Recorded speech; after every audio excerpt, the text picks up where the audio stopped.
ದೇವರು ಒಬ್ಬರೇ. ಏನಪ್ಪ ರಾವಣ, ದೇವ್ರು ಎಷ್ಟು ಮಂದಿ ಇರೋದು? ಒಬ್ಬರೇ. ದೇವ್ರ ಸ್ತೋತ್ರ. ಆ ದೇವ್ರು ಯಾರು? ಭೂಮಿ ಆಕಾಶ ಸೃಷ್ಟಿ ಆಗೋದಕ್ಕೆ ಮುಂಚೆ ಇದ್ದಂಥವ್ರವರು ಅದನ್ನು ಆದಿ ಸಂಭೂತನು ಅಂತ ಕರೀತಾರೆ. ಏನಂತ ಕರೀತಾರೆ? ಅಂದರೆ ಸೃಷ್ಟಿಗೆ ಮುಂಚೆ ಇದ್ದವನು. ಆತ ಇದ್ದು ಸೃಷ್ಟಿ ಮಾಡಿದ್ದಾನೆ. ನಾವೆಲ್ಲರೂ ಸೃಷ್ಟಿ ಆದಮೇಲೆ ಬಂದವರು. ಸೃಷ್ಟಿ ಆಗೋದಕ್ಕೆ ಮುಂಚೆ ಇದ್ದವ್ರ ನಾವು ಇಲ್ಲ. ಅಂದರೆ ನಾವು ಬಂದಮೇಲೆ ಸೂರ್ಯ ಬಂದ, ನಾವು ಬಂದಮೇಲೆ ಆಕಾಶ ಬಂತ, ಆಕಾಶ ಭೂಮಿ ಆದಮೇಲೆ ನಾವು ಬಂದೀವಿ, ಹೌದಲ್ಲ? ಹಾಗಾಗಿ ಆದಿ ಸಂಭೂತನಂದರೆ ಆತನೇ ಮೊದಲನೇ ದೇವರು. ಈ ಮನುಷ್ಯರಿದ್ದಾರಲ್ಲ, ಮನುಷ್ಯರು ಹೆಂಗಪ್ಪ ಅಂದರೆ ದೇವ್ರ ಬಗ್ಗೆ ಜ್ಞಾನ ಇಲ್ಲ, ದೇವ್ರ ಬಗ್ಗೆ ಅರಿವಿಲ್ಲ, ದೇವ್ರ ಬಗ್ಗೆ ಅವಗಾಹನೆ ಇಲ್ಲ, ಮಾಹಿತಿ ಇಲ್ಲ. ದೇವ್ರು ಹೆಂಗಿರ್ತಾನೆ, ಎಲ್ಲಿದ್ದಾನೆ, ಎಷ್ಟು ಮಂದಿ ದೇವ್ರುಗಳನ್ನೋದು ಗೊತ್ತಿಲ್ಲ. ಭಾಳ ಮಂದಿಗೆ ಗೊತ್ತಿಲ್ಲ. ಜನರೇನಂದರೆ ಗೊತ್ತಿಲ್ಲದ ಕಾರಣ ಅವ್ರು ಏನು ಮಾಡ್ತಾರೆ ಅಂದರೆ ಕಷ್ಟ ಬಂದಾಗ ಮಾತ್ರ ದೇವ್ರು ಬೇಕು ಅಂತ. ದೇವ್ರು ಯಾವಾಗ ಬೇಕು ಅವ್ರಿಗೆ? ಕಷ್ಟ ಬಂದಾಗ. ಮತ್ತು ಕಷ್ಟ ಬಂದಾಗ ಮಾತ್ರ ದೇವರು. ಇಂಥ ಸಮಯದಲ್ಲಿ ದೇವರಿಲ್ಲ ಅನ್ನೋರು ಅವರು. ಸರಿನಾ? ಎಷ್ಟು ಸರಿ ಅದು? ಏನಮ್ಮ? ಕಷ್ಟ, ಕೆಲಸಕ್ಕೆ ಹೋಗ್ಬೇಕು, ಲೇಟ್ ಆಗಿಬಿಟ್ಟತೆ, ಅರ್ಜೆಂಟ್ ಹೋಗ್ಬೇಕು, ದೇವರ ಸಹಾಯ ಮಾಡಪ್ಪ ಅನ್ನೋದು. ಕೆಲಸ ಇದ್ದಾಗ ಮಾತ್ರ ದೇವ್ರು ಬೇಕು. ಇಲ್ಲ ಸಮಯದಲ್ಲಿ ದೇವ್ರು ಬೇಕಾಗಿಲ್ಲ. ದೇವ್ರು ಇದ್ದಾನೆ ಇಲ್ಲ ಅನ್ನೋದು ಗೊತ್ತಿಲ್ಲ. ಒಂದು ವೇಳೆ ಗೊತ್ತಿಲ್ಲ ಅಂದರೂ ಕೂಡ ಏನೋ ಕಷ್ಟ ಬಂದಾಗ ದೇವ್ರು ಬೇಕು. ಅವರು ದೇವರೇ ಕಾಪಾಡಪ್ಪ, ದೇವರೇ ಕಾಪಾಡಪ್ಪ. ದುಡ್ಡಿಲ್ಲ, ದೇವರೇ ದುಡ್ಡಿಲ್ಲಪ್ಪ. ಊಟ ಇಲ್ಲ, ದೇವರೇ ಊಟ ಇಲ್ಲಪ್ಪ, ಕಾಪಾಡಪ್ಪ, ಊಟ ಕೊಡಪ್ಪ. ಅಷ್ಟು ಆಯ್ತು. ಆಮೇಲೆ ದೇವರಿಲ್ಲ, ದಿಂಡಿಲ್ಲ, ಕಲ್ಲಿಲ್ಲ, ದಿಂಬಿಲ್ಲ.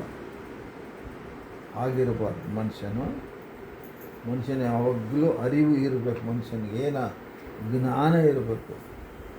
ಏನು ಜ್ಞಾನಪ್ಪ ಅಂತಂದರೆ ದೇವರಿದ್ದಾನೆ, ಎಲ್ಲವೂ ದೇವರಿಂದನೇ ಆಗಿದ್ದು ಹೇಳಬೇಕು. ಎಲ್ಲವೂ ಆಗಿತ್ತು, ಆತನಿಂದಲೇ ಆಗಿದ್ದು, ಆತನೊಳಗಿಂದನೇ ಆಗಿದ್ದು.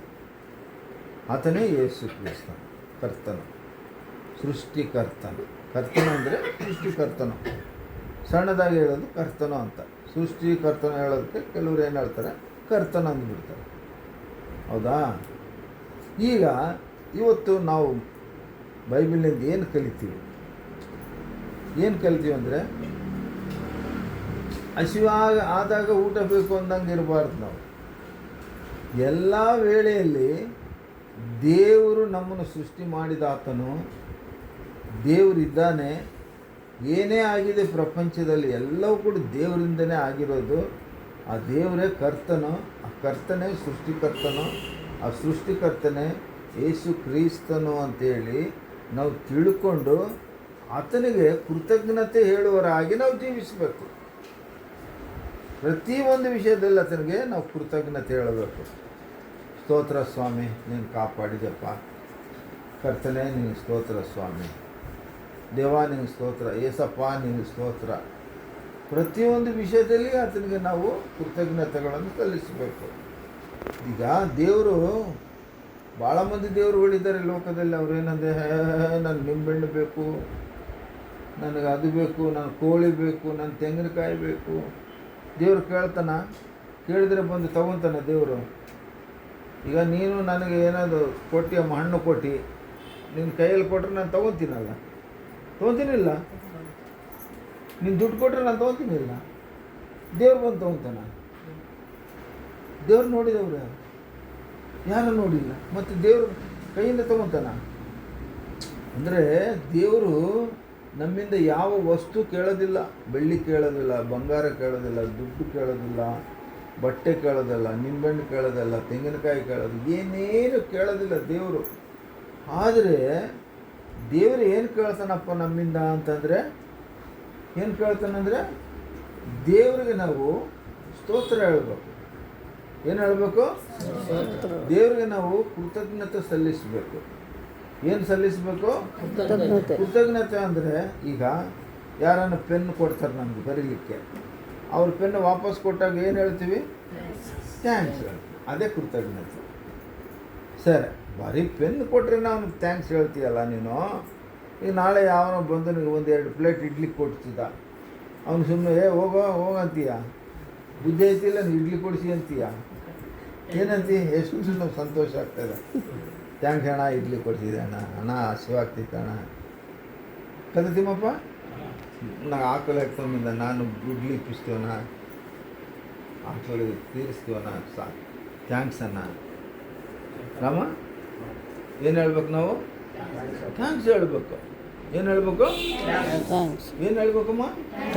ಅದಕ್ಕೆ ನಾನು ನಿಮ್ಗೆ ಕಲಿಸ್ತೀನಲ್ಲ, ಒಬ್ಬೊಬ್ಬರು 10 ಸಾರಿ ಹೇಳ್ರಿ, thank you Jesus, thank you Jesus, ಹೇಳ್ರಿ 3 ಸಾರಿ ಹೇಳ್ರಿ, thank you Jesus, thank you Jesus, thank you Jesus. ಇದು ಕಲಿಬೇಕು ನಾವು. ಪ್ರತಿ ಸಾರಿ ಕೂಡ ನಾವು ಏನೇ ಒಂದು ಕೆಲಸ ಕಾರ್ಯ ಆದಾಗ ದೇವ್ರಿಗೆ ನಾವು ಥ್ಯಾಂಕ್ ಯು ಜೀಸಸ್ ಅಂತ ಹೇಳ್ಬೇಕು. ನಾನೇನು ಮಾಡ್ತೇನೆ, ನೀರು ಕೊಟ್ಟರೆ ಕೂಡ ಹೃದಯದೊಳಗೆ, ಮನಸ್ಸಿನೊಳಗೆ ಥ್ಯಾಂಕ್ ಯು ಜೀಸಸ್. ನಾನು ಇನ್ನೂ ಪ್ರಾರ್ಥನೆ ಮಾಡ್ಕೊತೀನಿ, ನಿಮ್ಗೆ ಗೊತ್ತಾಗಲ್ಲ, ನೀವು ಹಂಗೆ ಮಾಡ್ಬೋದು, ಒಳ್ಳೆಯದು. ಯಾಕಂದರೆ ದೇವರೇ ನೀರು ಕೊಟ್ಟಿಯಪ್ಪ, ನಿಮ್ಗೆ ಥ್ಯಾಂಕ್ಸ್. ಏಸಪ್ಪ ನಿಮ್ಗೆ ಥ್ಯಾಂಕ್ಸ್. ಈ ನೀರು ಮುಟ್ಟು ಸ್ವಾಮಿ, ಶುದ್ಧಿಗೊಳಿಸು, ಪರಿಶುದ್ಧಗೊಳಿಸು, ಇದರಿಂದ ನನಗೆ ಆರೋಗ್ಯ ಕೊಡು, ಒಳ್ಳೇದು ಮಾಡ್ತಂದೆ ಅಂತ ಕುಡ್ತೀನಿ ನಾನು ನೀರು. ಬರೀ ನೀರಿಗೆ ಅಷ್ಟು ಪ್ರಾರ್ಥನೆ ಮಾಡಿದರೆ ಮತ್ತು ಯಾರಾದರೂ ನೀನು ಊಟ ಕೊಟ್ಟರೆ ದೇವ್ರಿಗೆ ಥ್ಯಾಂಕ್ಸ್ ಹೇಳ್ಬೇಕಾ? ಇಲ್ಲ. ಮನುಷ್ಯರು ಕೊಡಬೇಕಂತ ಕೊಡೋದಿಲ್ಲ ಮನುಷ್ಯರು ನಮಗೆ ಊಟ. ಆದರೆ ದೇವರವ್ರ ಮನಸ್ಸಲ್ಲಿ ಬಂದವ್ರು ಊಟ ಕೊಡು ಅಂತ ಹೇಳಿದಾಗ ನೀವು ಕೊಡ್ತೀರಿ ನಮಗೆ. ಅದು ನೀವು ಕೊಟ್ಟಂಗನ ಏಸಪ್ಪ ಕೊಟ್ಟಂಗನ? ಏಸಪ್ಪ ಕೊಟ್ಟಂಗ. ಹಾಗಾಗಿ ಏಸಪ್ಪಗೆ ಥ್ಯಾಂಕ್ಸ್ ಹೇಳಬೇಕು. ಅದೇ ದೇವ್ರಿಗೆ ಥ್ಯಾಂಕ್ಸ್ ಅಂತ ಹೇಳಬೇಕು. ಈಗ ದೇವರಿಗೆ ನಾವು ಏನು ಕೊಟ್ಟಿವಿ? ಏನು ಕೊಟ್ಟಿವಿ ದೇವ್ರಿಗೆ? ಥ್ಯಾಂಕ್ಸ್ ಕೊಟ್ಟಿವಲ್ಲ. ಈಗ ದೇವ್ರಿಗೆ ಕೊಟ್ಟರೆ ತಗೊಳ್ಳೋದು ಯಾವುದು? ಒಂದೇ ಒಂದು ಥ್ಯಾಂಕ್ಸ್. ಬೇರೆ ಏನು ದೇವ್ರು ತಗೊಳ್ಳೋಂಗಿಲ್ಲ. ಥ್ಯಾಂಕ್ಸ್ ಎಲ್ಲಿಂದ ಬರಬೇಕಪ್ಪ ಅಂದರೆ ನಿನ್ನ ಹೃದಯ ಅಂತರಾಳದಿಂದ ಬರಬೇಕು. ಏಸಪ್ಪನ ಥ್ಯಾಂಕ್ಸ್ ಹೇಳ್ಬೇಕಪ್ಪ. ಏಸಪ್ಪನ ಥ್ಯಾಂಕ್ಸ್ ಹೇಳಿಲ್ಲಪ್ಪ, ಫಸ್ಟು ನಾನು ಏಸಪ್ಪಗೆ ಥ್ಯಾಂಕ್ಸ್ ಹೇಳ್ಬೇಕು ಅನ್ನೋದು ನಿನ್ನ ಮನಸ್ಸಿನಲ್ಲಿ, ನಿನ್ನ ಹೃದಯದಲ್ಲಿ ಬಂದಾಗ ಆ ದೇವ್ರು ಸಂತೋಷ ಪಡ್ತಾನೆ. ಇನ್ನು ಮುಂದೆ ಇನ್ನೂ ಹೆಚ್ಚಿನ ಮಟ್ಟದಲ್ಲಿ ನಿನಗೆ ಸಹಾಯ ಮಾಡ್ತಾನೆ. ಏನು ಮಾಡ್ತಾನೆ? ಸಹಾಯ ಮಾಡ್ತಾನೆ. ಈಗ 2 ವಿಷಯಗಳು ಹೇಳಿ ನಾನು ಬೇಗ ಮುಗಿಸ್ತೀನಿ. ಒಂದು ಆತ್ಮಿಕ ವಿಷಯ. ಏನಪ್ಪ ಅಂದರೆ, ನೀವು ಬ್ಯಾಪ್ಟಿಸಮ್ ತೊಗೊಳ್ಬೇಕಾದ್ರೆ, ಬ್ಯಾಪ್ಟಿಸ್ಗಿಂತ ಮುಂಚೆ ದೇವ್ರ ಮಕ್ಕಳಲ್ಲ ನೀವು. ಬ್ಯಾಪ್ಟಿಸಮ್ ತೊಗೊಂಡಾದ್ಮೇಲೆ ದೇವ್ರ ಮಕ್ಕಳು. ಈಗ ಬ್ಯಾಪ್ಟಿಸಮ್ ತೊಗೊಂಡವ್ರನ್ನ ಏನು ಕರೀತಾರೆ ಪ್ರಪಂಚದಲ್ಲಿ ಅಂದರೆ ದೇವರ ಮಕ್ಕಳು. ಏನಂತ ಕರೀತಾರೆ? ಬ್ಯಾಪ್ಟಿಸಮ್ ತೊಗೊಂಡವರು ಏನಂತ ಕರೀತಾರೆ? ದೇವರ ಮಕ್ಕಳು. ಅಂದರೆ ನಂಬಿದರೆ ದೇವ್ರ ಮಕ್ಕಳು ಅಂತ ಕರೀತಾರೆ. ಅಧಿಕಾರ ಯಾರಿಗೈತಪ್ಪ ಅಂದರೆ ಬ್ಯಾಪ್ಟಿಸಮ್ ತೊಗೊಂಡವ್ರಿಗೆ ಅಧಿಕಾರ, ದೇವ್ರ ಮಕ್ಕಳು ಅನ್ನೋದು ದೇವ್ರ ವಾಕ್ಯದಲ್ಲಿ ಹೇಳ್ತದೆ. ಯೋಹಾನ ಸುವಾರ್ತೆ 1ನೇ ಅಧ್ಯಾಯ 12ನೇ ವಚನದಲ್ಲಿ ಹೇಳ್ತದೆ, ಆತನನ್ನು ಯಾರು ಅಂಗೀಕಾರ ಮಾಡಿದರೋ ಅವರೆಲ್ಲರೂ ದೇವರ ಮಕ್ಕಳು ಆಗಲಿಕ್ಕೆ ಅಧಿಕಾರ ಹೊಂದಿಕೊಂಡರು. 12ನೇ ವಚನದಲ್ಲಿ ಬರೆಯಲ್ಪಟ್ಟಿದೆ. ಯಾರು ಅಂಗೀಕಾರ ಮಾಡಿದ್ರು, ಯೇಸು ದೇವರಪ್ಪ, ನಾನು ನಂಬಿದ್ದೀನಪ್ಪ, ಯೇಸು ನಿಜವಾದ ದೇವರು, ಸತ್ಯವಾದ ದೇವರು, ರಕ್ಷಕನು, ಲೋಕರಕ್ಷಕನು ಯಾರು ನಂಬುತ್ತಾರಲ್ಲ ಅವರನ್ನು ದೇವ್ರ ಮಕ್ಕಳು ಅಂತ ಕರೀತಾರೆ. ಹೌದಾ? ದೇವ್ರ ಮಕ್ಕಳು ಯಾರಾದ್ರೂ ಈಗ? ಯೇಸು ಸ್ವಾಮಿಯನ್ನು ನಂಬಿದವರು. ದೇವ್ರ ಮಕ್ಕಳು ಯಾರಾದ್ರೂ ಈಗ? ಯೇಸು ಸ್ವಾಮಿಯನ್ನು ನಂಬಿದವರು. ಹೌದಾ? ಬ್ಯಾಪ್ಟಿಸಮ್ ನಂಬಬೇಕಾದ್ರೆ ನೀವು ಬ್ಯಾಪ್ಟಿಸಮ್ ಕೊಡಬೇಕಾದ್ರೆ ನಿಮ್ಮಲ್ಲಿ ಒಂದು ಅರಿಕೆ ಮಾಡಿಸ್ತೀವಿ. ಏನು ಮಾಡಿಸ್ತೀವಿ? ಅದನ್ನು ಪ್ರಾಮಿಸ್ ಅಂತಾರೆ ಇಂಗ್ಲೀಷಲ್ಲಿ. ಮಾತಿನಲ್ಲಿ ಕನ್ನಡದಲ್ಲಿ ಏನಂತಾರೆ? ಅರಿಕೆ. ತೆಲುಗಿನಲ್ಲಿ ಏನು ಮಾಡ್ತಾರೆ? ಭಾಷ ಜಪಿಸ್ತಾರೆ కదా. ಒಂದು ಸರಿ ದೇವ್ರ ಹೆಸರಲ್ಲಿ ಭಾಷ ಮಾಡಿದರೆ ಅದನ್ನು ತಪ್ಪಬಾರ್ದು, ಹಂಗೆ ಮಾಡಬೇಕು. ಹೌದಲ್ಲ? 4 ವಿಷಯಗಳು ನಿಮ್ಮಿಂದ ಹೇಳಿಸಿರ್ತೀವಿ ನಾವು. ಅದು 2ನೇ ಅಧ್ಯಾಯ 42ನೇ ವಚನದಲ್ಲಿ ಬರೆಯಲ್ಪಟ್ಟಿದೆ. ಅಪೊಸ್ತಲ ಕಾರ್ಯ ಅರಿಕೆ ಮಾಡೋದು ಕಂಪಲ್ಸರಿ. ಅದು ನೀನು ಸಾಯೋ ತನಕ ಅದನ್ನು ಮರಿಬಾರ್ದು. ದೇವರಲ್ಲಿ ನೀವು ಅರಿಕೆ ಮಾಡ್ಕೊಂಡಿರ್ತೀರಿ. ಯಾವಾಗ? ಬ್ಯಾಪ್ಟಿಸಮ್ ತಗೊಳ್ಳುವಾಗ. ಯಾವಾಗ? ನೀವು ಮರ್ತೋಗ್ಬಿಟ್ರಿ. ನೀವು ಬ್ಯಾಪ್ಟಿಸಮ್ ತೊಗೊಂಡ್ಬಿಟ್ರೆ ಆಯಿತು. ಆದರೆ ಏನು ಅರಿಕೆ ಮಾಡಿದ್ದೀವಿ ಅವತ್ತು ದೇವರಲ್ಲಿ ನಾವು ದೀಕ್ಷೆಯನ್ನು ತೊಗೊಂಡಿವಿ. ದೀಕ್ಷಾ ಸ್ನಾನ, ಅದ್ರ ಹೆಸರೇನು? ದೀಕ್ಷಾ ಸ್ನಾನ. ದೀಕ್ಷಾ ಅಂದರೆ ಹಿಂಗೆ ನಾನು ಮಾಡ್ತೀನಿ, ದೇವ್ರು ಹೆಂಗೆ ಹೇಳೋದನ್ನು ಇವತ್ತೇನು ನನ್ನ ಬಾಯಿಂದ ಹೇಳಿಸಿದ್ದೀರಲ್ಲ, ಹಿಂಗೆ ನಾನು ಬದುಕ್ತೀನಿ, ಹಿಂಗೆ ನಾನು ಸಾಯ್ತೀನಿ ಅಂತ ತೀರ್ಮಾನ ತಕ್ಕೊಳ್ಳೋದು ದೀಕ್ಷಾ. ಅದಕ್ಕೆ ಅದನ್ನು ದೀಕ್ಷಾ ಸ್ನಾನ ಅಂತ. ತಮಿಳ್ನಾಡಲ್ಲಿ ಏನು ಹೇಳ್ತಾರೆ? ಜ್ಞಾನ ಸ್ನಾನ ಅಂತ. ಜ್ಞಾನಕ್ಕೆ ಬ್ಯಾಪ್ಟಿಸಮ್ ಕೊಟ್ಟಂಗೆ ಅಂತಾರೆ. ಅಂದ್ರೇನು? ಪಾಪ ಮಾಡದ ಹಾಗೆ ದೇವರ ಮಕ್ಕಳಾಗಿ ಬದುಕ್ತೀವಿ, ಪರಿಶುದ್ಧವಾಗಿ ಬದುಕ್ತೀವಿ ಅಂತ ದೇವ್ರ ಮುಂದೆ ಅರಿಕೆ ಮಾಡಿಕೊಳ್ಳೋದು. ಇವೆಲ್ಲವೂ ಸೇರಿ ಏನಾಗ್ತದಪ್ಪ ಅಂದರೆ, ದೇವರ ಮುಂದೆ ನೀವು ಅರಿಕೆ ಮಾಡಿಕೊಂಡಂಗೆ ದೇವ್ರ ಮುಂದೆ ನೀರು ಕೊಡ ನಮಗೆ ಆಕಳಕ್ಕೆ ಬರ್ತಾರೆ.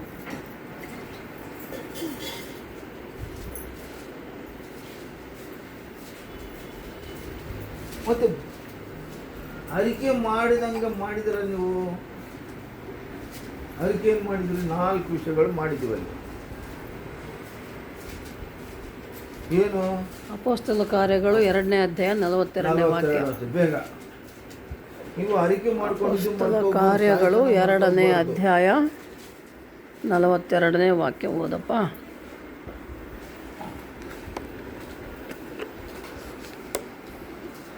ಎರಡನೇ ಅಧ್ಯಾಯ 42ನೇ ವಚನ. ಅಪೊಸ್ತಲರ ಕಾರ್ಯಗಳು. ಒಂದನೇದು ಅಪೊಸ್ತಲರ ಬೋಧನೆಯಲ್ಲಿ. ಆ ಬೋಧನೆ ಕೇಳಬೇಕಂತೆ. ಅಂದರೆ ನೀವು ಕೇಳ್ತಾ ಇದ್ದೀರಾ, ನೀವು ನೋಡ್ತಾ ಇದ್ದೀರಾ? ದೇವರ ವಾಕ್ಯ ಕೇಳೋದು. ಈಗ ನಾನು ದೇವ್ರ ವಾಕ್ಯ ಹೇಳ್ತಾ ಇದ್ದೀನಿ, ನೀವೇನು ಮಾಡ್ತಾ ಇದ್ರಿ? ಕೇಳ್ತಾ ಇದ್ದೀರ. ವಾಕ್ಯ ಕೇಳಬೇಕಂತೆ. ನೀವು ಎಲ್ಲೇ ದೇವ್ರ ವಾಕ್ಯ ಹೇಳ್ತಾರೆ ಅಂದರೆ ನಾವು ಹೋಗಬೇಕು, ಆ ವಾಕ್ಯ ಕೇಳಬೇಕು. ದೇವ್ರು ನನ್ನ ಜೊತೆ ಮಾತಾಡ್ತಾನೆ, ಇವತ್ತೇನು ಮಾತಾಡ್ತಾನೆ ಅಂತ ನಾವು ಕೇಳಬೇಕು. ನಮ್ಗೆ ಗೊತ್ತಿಲ್ಲದ ವಿಷಯಗಳು ಅವರು ಹೇಳಾರಂದರೆ ಅದನ್ನು ನಾವು ತಗೊಳ್ಬೇಕು. ಅದರಂತೆ ನಾವು ತಿಳ್ಕೋಬೇಕು, ಅರ್ಥ ಮಾಡ್ಕೋಬೇಕು, ಅರ್ಥ ಮಾಡ್ಕೊಂಡು ವಾಕ್ಯದಂತೆ ನಡಿಬೇಕು. ನೆಕ್ಸ್ಟ್ ಓದಮ್ಮ. 1ನೇ ಮಾತು. 2ನೇ ಮಾತು, ಸಹೋದರರ ಅನ್ಯೋನ್ಯತೆಯಲ್ಲಿ. ಅನ್ಯೋನ್ಯತೆ ಅಂದರೆ ಜಗಳಾಡಬಾರ್ದು, ಹೊಂದಿಕೊಂಡಿರಬೇಕು, ಸಂಬಂಧ ಇರಬೇಕು. ಒಬ್ಬರು ಕಷ್ಟದಲ್ಲಿ ಒಬ್ರು ಸಹಾಯ ಮಾಡಬೇಕು. ಒಬ್ರಿಗೇನಾದರೂ ನೋವಾಯಿತು ಅವ್ರಿಗೆ ನಾವು ಸಹಾಯ ಮಾಡಬೇಕು, ಪ್ರಾರ್ಥನೆ ಮಾಡಬೇಕು. ನಮ್ಮ ಕಷ್ಟಕ್ಕೆ ನೀನು, ನಿಮ್ಮ ಕಷ್ಟಕ್ಕೆ ನಾನು, ಒಬ್ರಿಗೊಬ್ಬರು ಅನ್ಯೋನ್ಯತೆಯಲ್ಲಿರಬೇಕು, ಹೊಂದಿಕೊಂಡು ಬಾಳಬೇಕು. ನೀನು ಕಷ್ಟ ಪಡ್ತಿದ್ರೆ, ನೀನು ಹಾಳಾಗಿ ಹೋಗ್ತಿದ್ರೆ ನೋಡಿ ನಾನು ತಮಾಷೆ ಮಾಡಬಾರ್ದು. ಅಯ್ಯೋ ನನ್ನ ದೇವ್ರ ಮಗ, ನನ್ನ ದೇವರ ಮಗ, ನೀನು ಯಾರು? ನಾನು ಯಾರು ನಿನಗೆ? ನಿನ್ನ ದೇವರ ಮಗ ನಾನು. ನೀನು ಯಾರು ನನಗೆ ಅಂದರೆ ನನ್ನ ದೇವರ ಮಗ ನೀನು, ನನ್ನ ದೇವರ ಮಗಳು, ನನ್ನ ದೇವರ ಮಗ, ನನ್ನ ದೇವರ ಮಗಳು. ನೀವ್ಯಾರು? ನನ್ನ ದೇವರ. ಎಲ್ಲರೂ ನಾವು ದೇವರ ಮಕ್ಕಳು. ನೀವು ಚೆನ್ನಾಗಿರ್ಬೇಕು ಅಂತ ನಾನು ಪ್ರಯಾಸ ಪಡಬೇಕು.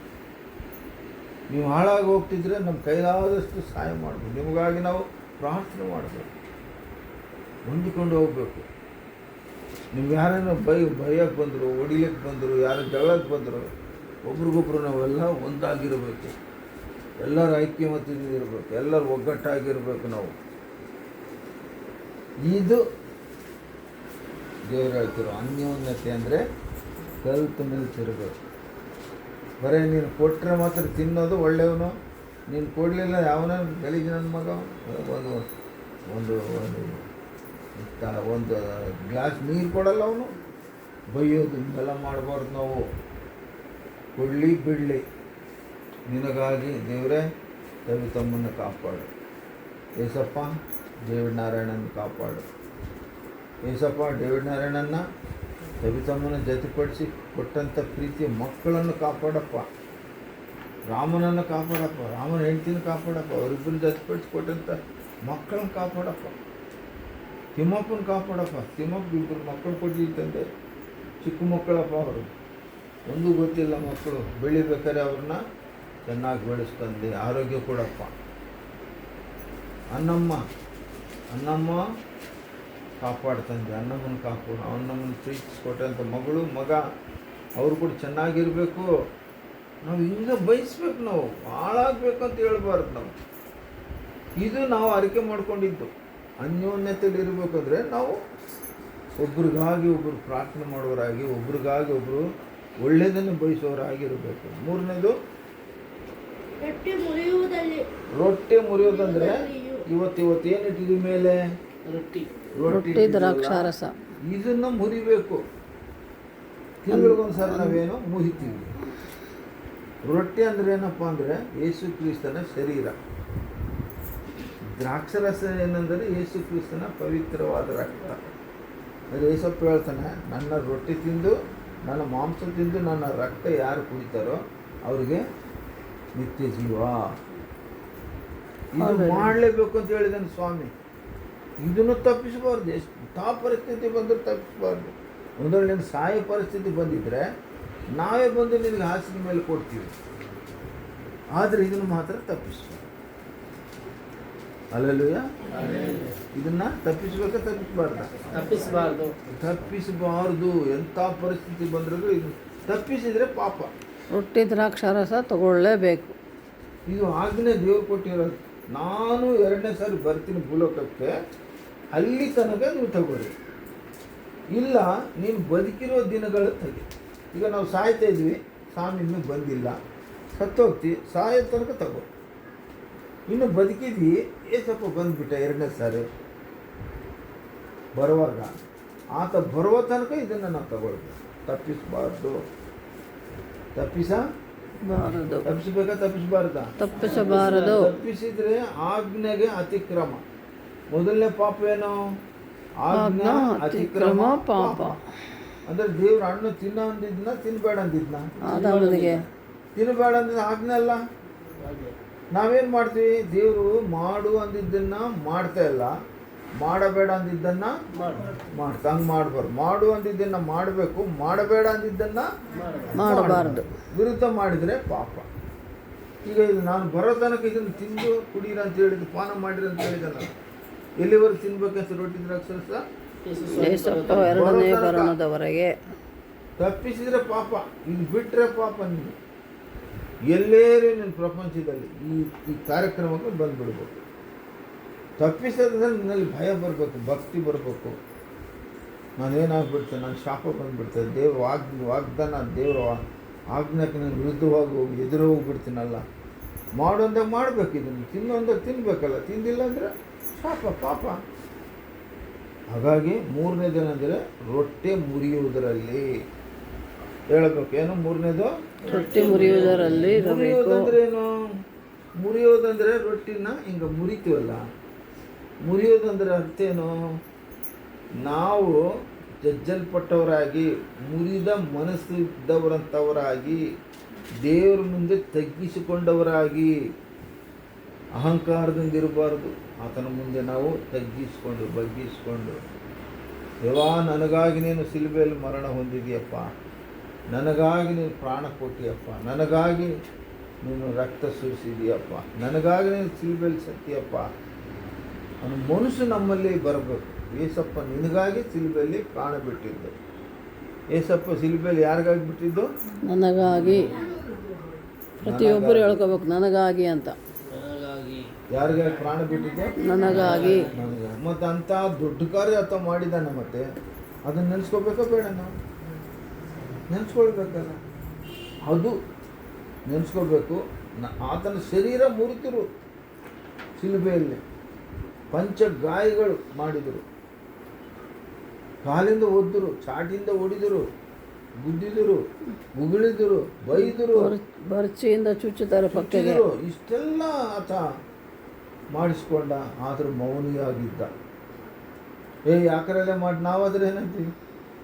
ಏನೋ ಏನಾದ್ರೆ ಅಂತೀವಿ ನಾವು. ಏಸಪ್ಪ ಹಂಗಂದನ ಇಲ್ಲ, ಅಷ್ಟೆಲ್ಲ ಮಾಡಿದ್ರೆ ಸುಮ್ಮನೆ ಇದ್ದಾರೆ. ಯಾಕಂದರೆ ಆತನ ಮೈ ಮುರಿಬೇಕು ಅಂತ ಬರೆಯಲ್ಪಟ್ಟಿದೆ ಪ್ರವಚನಗಳು. ಆತನ ಮೈ ಮುರಿಯಲ್ಪಟ್ಟು ಮಾಂಸ ಮುರಿದು ಆತನ ಸತ್ತ ಮೇಲೆ ನಮಗೆ ಪರಲೋಕ. ಆತನ ಸಾಯೋದ್ರ ಮೂಲಕ ನಮಗೆ ಪರಲೋಕ. ಒಂದು ವೇಳೆ ಏಸಪ್ಪು ಶಿಲುಬೆಯಲ್ಲಿ ಪ್ರಾಣ ಬಿಟ್ಟಿಲ್ಲ ಅಂದರೆ ನಮ್ಗೆ ಪರಲೋಕ ಇಲ್ಲ.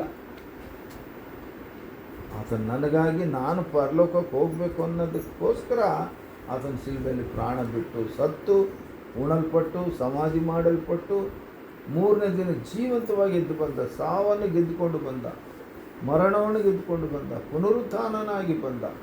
ಇದು ನಾವು ತಿಳ್ಕೊಳ್ಬೇಕು. ನನಗಾಗಿ ಆತನು ಮಾಡಿರೋದು. ಯಾರಿಗಾಗಿ? ನಮಗಾಗಿ ಅಲ್ಲ, ನನಗಾಗಿ ಅನ್ಬೇಕು. ಒಬ್ಬರೊಬ್ಬರು ನಾವು ಹೇಳ್ಕೊಳ್ಬೇಕು. ಯಾರಿಗಾಗಿ? ನನಗಾಗಿ. ಇವೆಲ್ಲ ಮಾಡಬೇಕು. 4ನೇದೇನು? ಪ್ರಾರ್ಥನೆಗಳಲ್ಲಿ ಎಲ್ಲೇ ಪ್ರಾರ್ಥನೆ ನಡೀತಾ ಇದೆ ಬಂದಾಗ ಬರ್ತೀನಿ ನಡೆ ಅಂತ ಬರ್ದಂಗೆ ಹಿಂಗೆ ಬಜಾರ್ಗೆ ಹೋಗೋದು ಹಂಗೆ ಮಾಡ್ತಾರ? ಇಲ್ಲೇ ಪ್ರಾರ್ಥನೆ ಬಾ ಅಂತ ಕರೆದಾಗ ಗೊತ್ತಾದ ಮೇಲೆ ಪ್ರಾರ್ಥನೆಗೆ ಹೋಗಲೇಬೇಕು. ನಿಮ್ಮ ಮನೆಯಲ್ಲಿ ಎಲ್ಲ ಪ್ರಾರ್ಥನೆಗಳು ಮಾಡಬೇಕು, ಸಭೆಯಲ್ಲಿ ಎಲ್ಲ ಪ್ರಾರ್ಥನೆಗಳು ಮಾಡಬೇಕು. ಏನೇನು ಪ್ರಾರ್ಥನೆ ಸ್ತ್ರೀಯರು ಕೂಡಿಕ ಮಾಡ್ತಾರೆ, ಉಪವಾಸ ಪ್ರಾರ್ಥನೆ ಮಾಡ್ತಾರೆ. ಇನ್ನು ಆಲ್ ನೈಟ್ ಪ್ರೇಯರ್ ಮಾಡಬೇಕು. ನೀವೆಲ್ಲಿ ಆಲ್ ನೈಟ್ ಪ್ರೇಯರ್ ತಿಂಗಳಿಗೊಂದ್ಸರಿ ಮಾಡ್ತಾರೆ. ತಿಂಗಳೆಲ್ಲ ಕಾಪಾಡಿದ್ದಕ್ಕಾಗಿ ತಿಂಗಳ ದಿನ ಕೊನೆಯ ದಿನ ಸಾಯಂಕಾಲ ರಾತ್ರಿ ಎಲ್ಲ ಸಂಪೂರ್ಣ ರಾತ್ರಿ ಪ್ರಾರ್ಥನೆ ಮಾಡ್ತಾರೆ. ನೀವು ಮಾಡಿದಿರಾ? ಮತ್ತು ನೀವೆಂಥ ದೇವ್ರ ಮಕ್ಕಳು. ಮಾಡೋಣ, ಏನು ಮಾಡಬೇಕು ಅನ್ನೋ ಆಲೋಚನೆ ನಿಮಗೆ ಬಂದಿಲ್ಲ. ಆಯಿತು, ನಿಮ್ಗೆ ತಿಂದ್ರೇನೋ ಮಲಗಿದ್ರೇನೋ ಆಯಿತು, ನಿಮ್ಮ ದೇವರು ನಿಮಗೆ ಸಿಕ್ಕಿಬಿಟ್ಟ, ಕಂಡುಬಿಟ್ಟ. ನೀನು ಹಂಗಿರಬಾರ್ದು. ಏನು ಬರೆದಿಟ್ಟೈತೆ? ಎಲ್ಲ ಪ್ರಾರ್ಥನೆಗಳಲ್ಲಿ ನೀವು ನಿರತನಾಗಿರಬೇಕು, ಎಡೆಬಿಡದೆ ಪ್ರಾರ್ಥನೆ ಮಾಡುವವರಾಗಿರ್ಬೇಕು ನೀವು. ಆವಾಗ ಆ ಅರಿಕೆ ನೀವು ಸಂಪೂರ್ಣ ಮಾಡಿದವರಾಗ್ತೀರಿ. ದೇವ್ರ ಮುಂದೆ ಅರಿಕೆ ಮಾಡಿದ್ರಿ ನೀವು. ಬ್ಯಾಪ್ಟಿಸಮ್ ಇದೆಲ್ಲ ನಾನು ಮಾಡ್ತೀನಿ ಅಂದ ಮೇಲೆ ನಿಮ್ಗೆ ಬ್ಯಾಪ್ಟಿಸಮ್ ಕೊಟ್ಟಿರ್ತಾರೆ, ಹೌದಲ್ಲ? ಇವೆಲ್ಲ ಹೇಳಿಸಿದ್ದೀನಿ ಇಲ್ಲ ನಿಮಗೆ? ಹೇಳಿಸಿದ್ದೀನಿ, ಇನ್ನೂ ಹೇಳಿರ್ತೀನಿ. ಏಸು ಒಟ್ಟು 3 ಸಾರಿ ಬರ್ತಾನೆ ಭೂಲೋಕಕ್ಕೆ. 1ನೇ ಸಾರಿ ಬಂದು ಹೋಗಿದ್ದಾರೆ, 2ನೇ ಸಾರಿ ಮಧ್ಯ ಆಕಾಶಕ್ಕೆ ಬರ್ತಾರೆ, 3ನೇ ಸಾರಿ ಭೂಮಿ ಮೇಲೆ ಬರ್ತಾರೆ, 1000 ವರ್ಷಗಳ ಆಳ್ತಾರೆ. ಇವೆಲ್ಲ ಹೇಳಿರ್ತೀನಿ ನಿಮಗೆ. ಇವೆಲ್ಲ ಅರಿಕೆ ನೀವು ಗೊತ್ತಿರಬೇಕು, ನಿಮ್ಗೆ ದೇವ್ರ ಮಕ್ಕಳಾದವರು. ಈಗ ಗೊತ್ತಿಲ್ಲ ಅಂದರೆ ಶಾಪ ಮತ್ತು ಪಾಪ. ನಿಮಗೆ ತಿಳ್ಕೊಂಡಿರ್ಬೇಕು, ತಿಳುವರಿಕೆಯಿಂದ ಇರಬೇಕು. ನೀವು ಜಾಣರಾಗಿ ಬದುಕಬೇಕು, ದೇವ್ರಿಗಾಗಿ ಬದುಕಬೇಕು, ದೇವ್ರ ಮಕ್ಕಳಾಗಿ ಬದುಕಬೇಕು. ಇದು ಒಂದು ಅರಿಕೆಯನ್ನು ನೀವು ಮಾಡಬೇಕು, ಸಂಪೂರ್ಣ ಮಾಡಬೇಕು. ಇದು ಹೌದಾ? ಇನ್ನೊಂದು ಅರಿಕೆ ಐತಿ, ನೋಡೋಣ. ಪ್ರಸಂಗಿ ಗ್ರಂಥ 5ನೇ ಅಧ್ಯಾಯ ಕಬ 1ನಿಂದ ಓದಬೇಕು.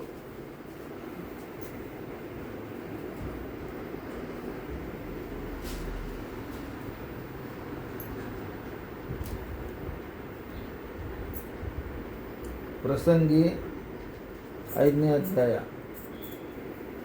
ಹಳೆ ಒಡಂಬಡಿಕೆಯಲ್ಲಿ ಬರ್ತದೆ. ಕೀರ್ತನೆಗಳಾದಮೇಲೆ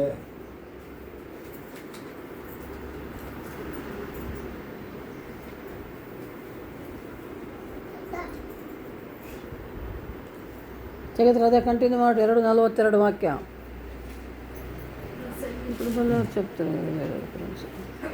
5ನೇ ಅಧ್ಯಾಯ ಪ್ರಸಂಗಿ 5ನೇ ಅಧ್ಯಾಯ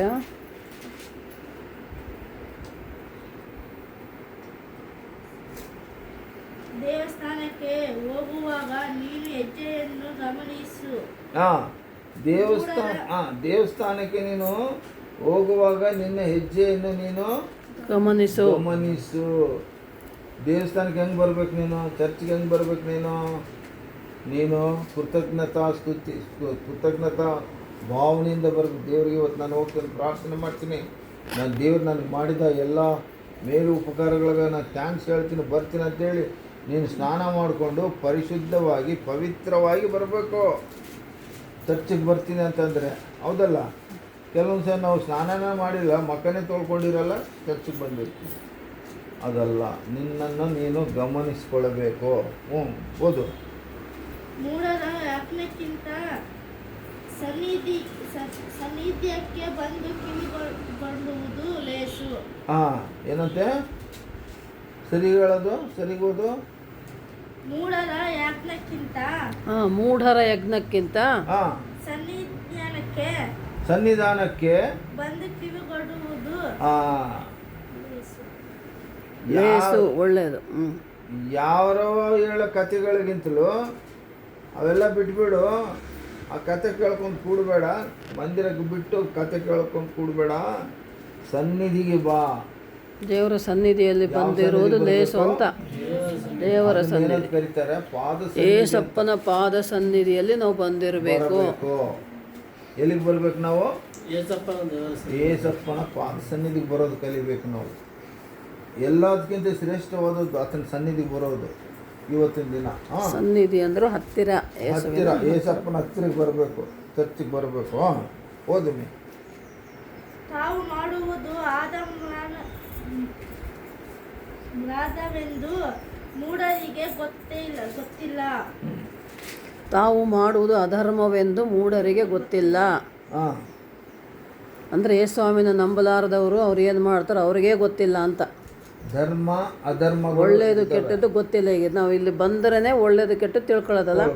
ದೇವ್ರ ವಾಕ್ಯ ಹೇಳೋದು ಏನು ಮಾಡಬೇಕು ಏನು ಮಾಡಬಾರ್ದು, ಸರಿ ತಪ್ಪು ಅಂತ ದೇವ್ರ ವಾಕ್ಯ ನಮಗೆ ತಿಳಿಸ್ತದೆ. ಆದರೆ ಅನ್ಯರಿಗೆ ಯಾರು ಹೇಳ್ತಾರೆ? ಏನು ಗೊತ್ತಿಲ್ಲ, ಅವ್ರು ಇಷ್ಟ ಬಂದದ್ದು ಮಾಡ್ತಾರೆ. ದೇವ್ರು ಗೊತ್ತಿಲ್ಲ, ದೇವ್ರು ಹಿಂಗೆ ಹೇಳ್ತಾನೆ ಅನ್ನೋದು ಗೊತ್ತಿಲ್ಲ, ದೇವರು ಹಿಂಗೆ ಹೇಳಿದಾನೆ ಅನ್ನೋದು ಯಾರು ಹೇಳಲ್ಲ, ಅವ್ರಿಗೆ ಏನೂ ಗೊತ್ತಿಲ್ಲ ದೇವ್ರ ಬಗ್ಗೆ. ಆದರೆ ಇಲ್ಲಿ ಹೆಂಗಪ್ಪ ಅಂದರೆ ಏಸಪ್ಪ ಬರೋದಕ್ಕೆ ಮುಂಚೆ ಧರ್ಮಶಾಸ್ತ್ರ ಕೊಟ್ಟಿದ್ದ. ಏನು ಕೊಟ್ಟಿದ್ದ? ಧರ್ಮಶಾಸ್ತ್ರ, ದಶಾಜ್ಞೆಗಳು. ದಶಾಜ್ಞೆಗಳಿದ್ವಲ್ಲ, ನೀವು ಬೋಧನೆ ಮಾಡಿದ್ದೀನಲ್ಲ ದಶಾಜ್ಞೆಗಳು, ಹೌದಲ್ಲ? 6 ದಿನ ಕೆಲಸ ಮಾಡಬೇಕು, 7ನೇ ದಿನ ದೇವರ ಸನ್ನಿಧಿಗೆ ಬರಬೇಕು. ಆಕಾಶದಲ್ಲಿ ಭೂಮಿಯಲ್ಲಾಗಲಿ ನೀರಿನಲ್ಲಾಗಲಿ ದೇವರು ಒಬ್ಬನೇ.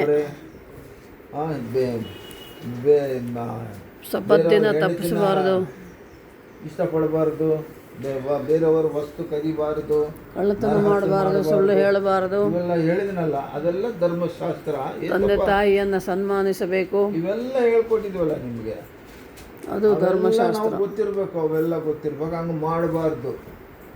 ಧರ್ಮ ಅಧರ್ಮಗಳು ಬೇರೆಯವ್ರಿಗೆ ಗೊತ್ತಿಲ್ಲ, ದೇವ್ರು ನಂಬಲಾರ್ದವ್ರಿಗೆ ಗೊತ್ತಿಲ್ಲ. ಅದು ಏಸಪ್ಪ ನಂಬಿದ ಮೇಲೆ ನಮಗೆ ಧರ್ಮಶಾಸ್ತ್ರ ಕೊಟ್ಟಿದ್ದಾನೆ. ಏಸಪ್ಪ ಬಂದಾದಮೇಲೆ ಮತ್ತೆ ನಮಗೆ ಏಸಪ್ಪ ಯಾವ ರೀತಿ ತಂದೆಯಾದ ದೇವರನ್ನು ಪ್ರೀತಿ ಮಾಡಬೇಕು, ನೆರೆಹೊರೆಯವರನ್ನು ಪ್ರೀತಿ ಮಾಡಬೇಕು, ಯಾವ ರೀತಿ ಬದುಕಬೇಕಂತ ಹೇಳ್ಕೊಟ್ಟಿದ್ದಾನೆ. ಅವೆಲ್ಲ ನಾವು ಹೇಳಬೇಕು, ಕಲಿಬೇಕು, ಅದರಂತೆ ನಾವು ಬದುಕಬೇಕು. ಆವಾಗ ನಿಜವಾದ ದೇವ್ರ ಮಕ್ಕಳಾಗ್ತೀರಿ ನೀವು. ಹೌದಾ? ಮುಂದೆ ಹೋಗು, ಬೇಗ ಬೇಗ ಮುಗಿಸ್ತೀನಿ ನಾನು. ಏನಂತೆ?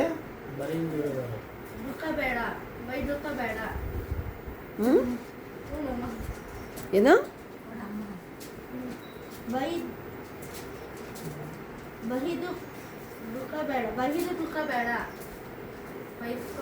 ಕೊಡಪ್ಪ ಅಮ್ಮ.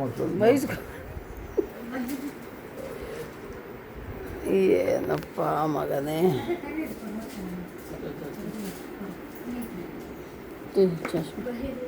ತಗೋದು ಹಿಡ್ಕೊ, ವಿಡಿಯೋ ಕಂಟಿನ್ಯೂ ಹಿಡ್ಕೊ. ಅಪ್ಪಾಜಿ ಹೇಳೋದು ತಬ್ರಿಯಾ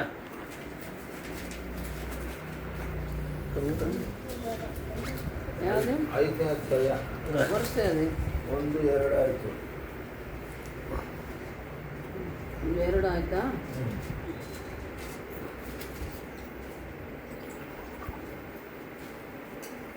ಧರ್ಮ ಅಧರ್ಮಗಳ ಬಗ್ಗೆ ಮಾತಾಡಿದ್ದೀವಿ.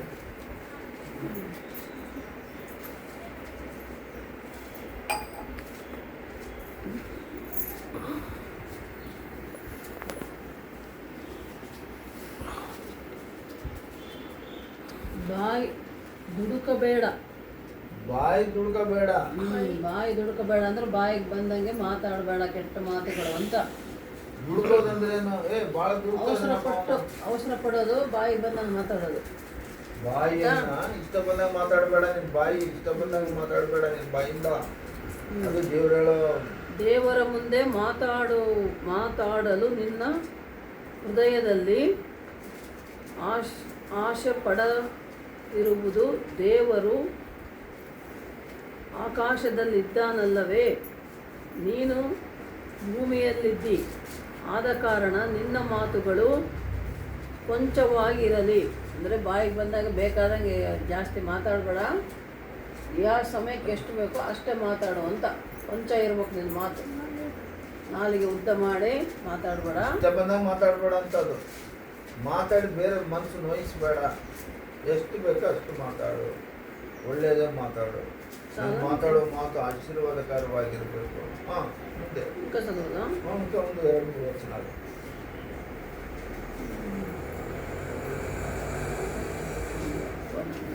ಓದಮ್ಮ ಪ್ರಿಯ ಓದ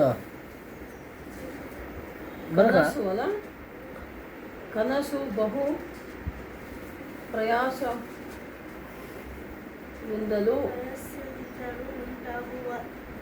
ಉಂಟಾಗುತ್ತದೆ.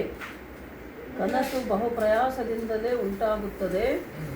ಮೂಢರ ಧ್ವನಿಯು ಬಹು ಮಾತುಗಳಿಂದಲೂ ಕೂಡಿದ್ದಾಗಿದೆ. ನೀನು ದೇವರಿಗೆ ಅಂದುಕೊಂಡಿದ್ದು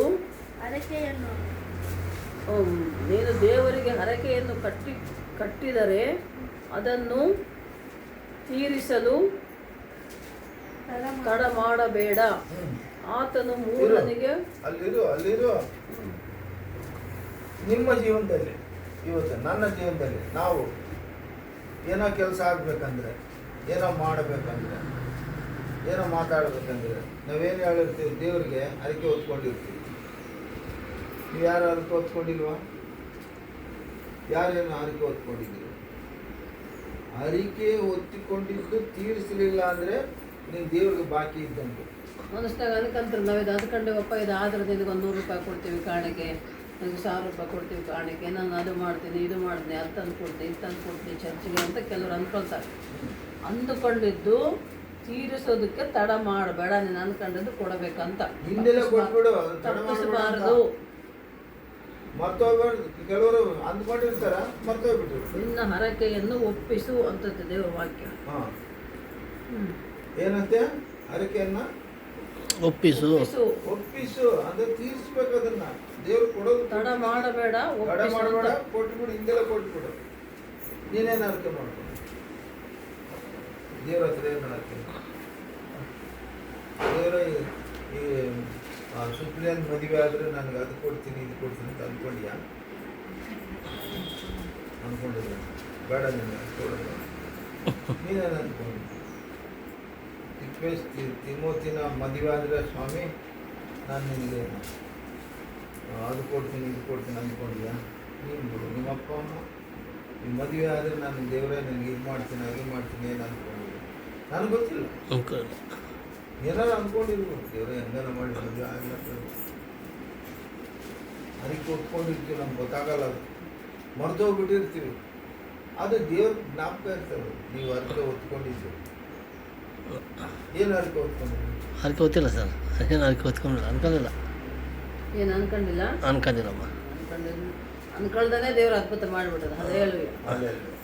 ಈಗ ನೀನು ಅಂದ್ಕೊಂಡಿದ್ದಿ. ಕೆಲವರು ಅನ್ಕೊಂತಾರೆ, ಕೆಲವ್ರಿಗೆ ಅದೇ ವಾಕ್ಯ ಗೊತ್ತಿದ್ದು ಒಂದು. ನನಗೆ ಗೊತ್ತೈತೆ, ಇವತ್ತು ಹೇಳ್ತೇನೆ ನೋಡಿ.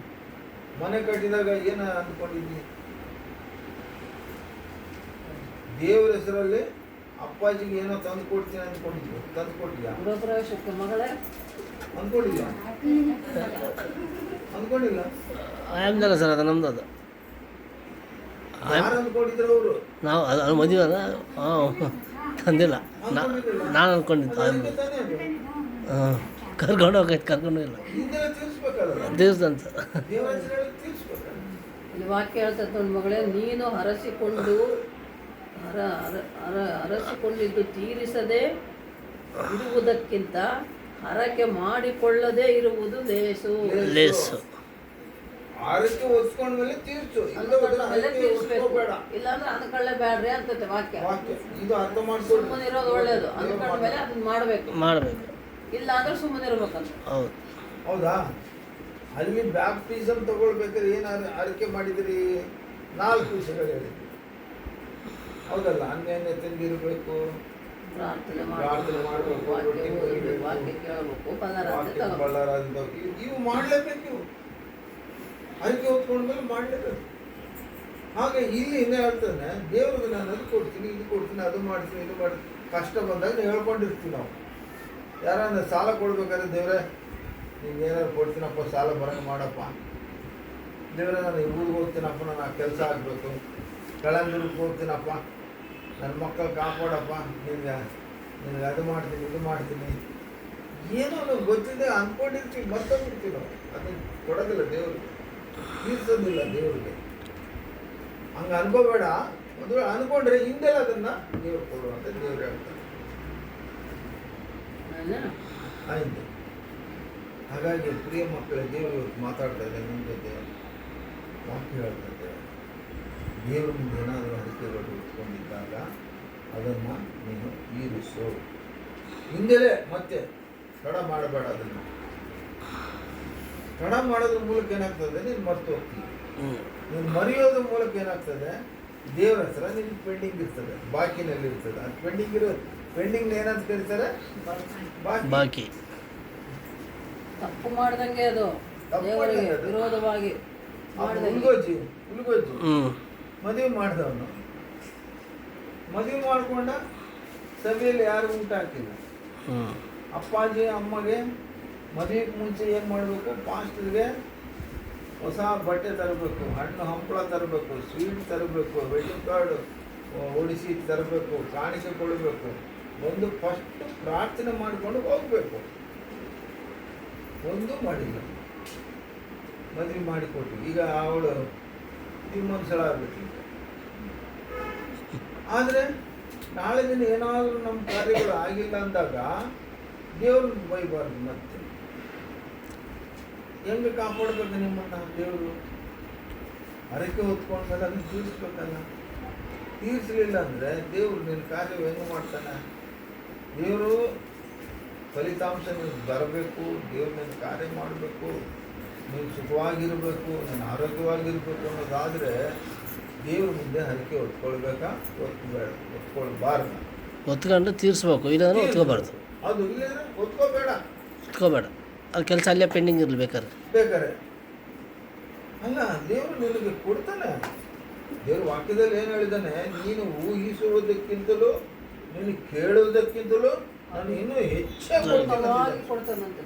ಹೆಚ್ಚಾಗಿ ಕೊಡ್ತೀನಿ ಅಂತ ಕೊಳ್ಳೋದಕ್ಕಿಂತ ಜಾಸ್ತಿ ಆಶೀರ್ವಾದ ಕೊಡ್ತಾನೆ ದೇವರು. ಅಂಥ ದೇವರು ನಿನ್ನ ಜಾಗರಾಗಿದ್ದಾಗ ಮತ್ತೆ ದೇವ್ರ ಮುಂದೆ ನೀನು ಹರಕೆ ಹೊತ್ಕೊಳ್ಳೋದು ಏನು ಬೇಕಾಗಿತ್ತು?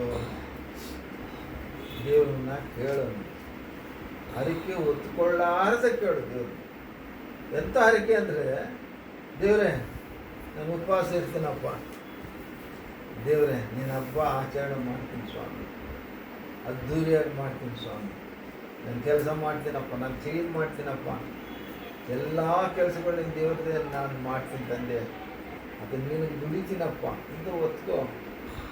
ಅದು ಕೊಡ್ತೀನಿ, ಇದು ಕೊಡ್ತೀನಿ, ಬಂಗಾರ ಕೊಡ್ತೀನಿ, ನಿನಗೆ ಬೆಳ್ಳಿ ಕೊಡ್ತೀನಿ. ಅವು ಅಂಥವೆಲ್ಲ ನಾವು ಕೆಲಸ ಆಗಲಿಕ್ಕೆ ಏನೇನೋ ಹೇಳ್ಕೊಂಡಿರ್ತೀವಿ, ದೇವ್ರ ಮುಂದೆ ಬೇಡ್ಕೊಂಡಿರ್ತೀವಿ. ಅದು ಹಂಗೆ ಗಾಳಿಗೆ ಬಿರುಗಾಳಿಗೆ ಬಿಟ್ಬಿಟ್ಟಿರ್ತೀವಿ. ಆದರೆ ರೆಕಾರ್ಡ್ ಮಾತ್ರ ದೇವರ ಹತ್ರ ಇರ್ತದೆ, ಮರ್ತೋಗ್ಬಾರ್ದು. ರಮ, ರೆಕಾರ್ಡ್ ಎಲ್ಲಿರ್ತದೆ?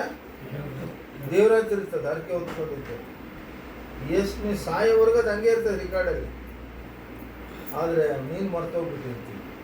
ದೇವರು ಇವತ್ತು ಜ್ಞಾಪಕ ಮಾಡ್ತದೆ ನಿನಗೆ. ಹರಕೆ ಹೊತ್ಕೊಳ್ಬೇಡ, ಹೊತ್ಕೊಂಡ್ರೆ ಬೇಗನೆ ಬಂದದನ್ನು ತೀರಿಸು.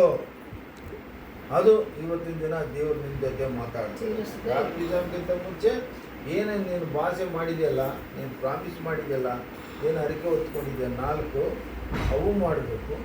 ಮತ್ತು ನಿನ್ನ ಜೀವನದಲ್ಲಿ ದೇವ್ರ ಮಕ್ಕಳಾದಮೇಲೆ ನೀವೇನು ಹರಕೆ ಹೊತ್ಕೊಳ್ತಿರಲ್ಲ, ಅವೆಲ್ಲವನ್ನು ದೇವರಿಗೆ ಕೊಡುವರಾಗಿರಬೇಕು.